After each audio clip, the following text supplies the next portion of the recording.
Hello, good afternoon, everyone. So today we are going to be looking at eigenvalues, vector spaces, and transformation in a CBA, or what we call competence-based approach. How do we approach such questions here? Like an example that I've given here. It is a CBA question. But before looking at this question, we shall first talk about an eigenvector and an eigenvalue. An eigenvector, for it is a non-zero vector that when a linear transformation is applied to it, only its magnitude changes but not the direction. And of course, an eigenvalue is a scalar factor that is used to scale the eigenvector. Their relationship is given by this equation here, AV being the same as lambda V. And of course, for you to calculate the eigenvalue, you can just go ahead and simplify this equation. When you simplify it, you come up with this is an I. Actually, introduce an I. This I is a special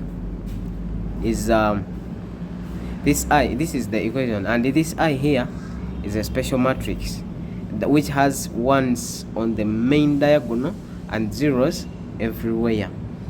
So that is when you solve for this equation here, you'll go ahead and get actually you get its determinant here. The determinant for this equation here will now give you the eigenvalues. And then with the eigenvector, for it still you use this, but after you getting one of these eigenvalues, you go ahead and substitute it back in this. You substitute it back in this equation here. You will go ahead and get your eigenvector. So after looking at that, actually I will continue with this project here, that is poverty eradication.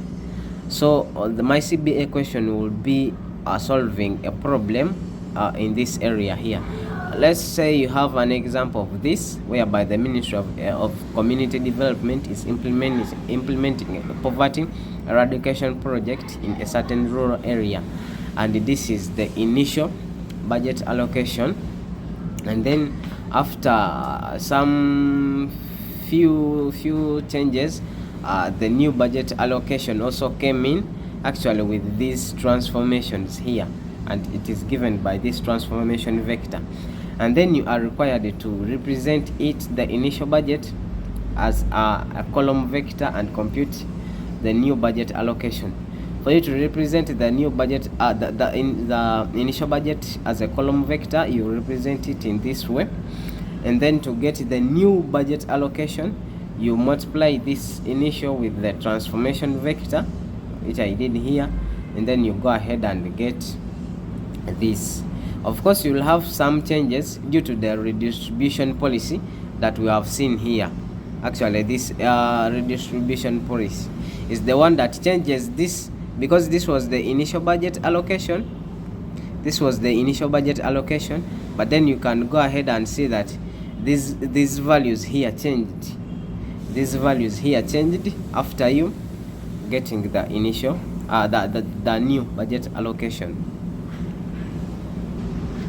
Actually that is it. So we have some other questions here that I've tried to work out, but what I'm interested in is to show you how this transformation occurred. Initially, with the initial, when you plot the initial budget allocation, it will give you this vector here that you're seeing pointing this side. It will give you that vector. And then after a transformation, you'll end up having this. You see that now your initial was here, but then after a transformation, it turned out to come here, whereby now you see that the healthy sector or the health care axis has gained more. So in a long run, this health sector, for it is continuing to get more, as this is due to the redistribution policy that we saw up there. And that is what I wanted to put across today.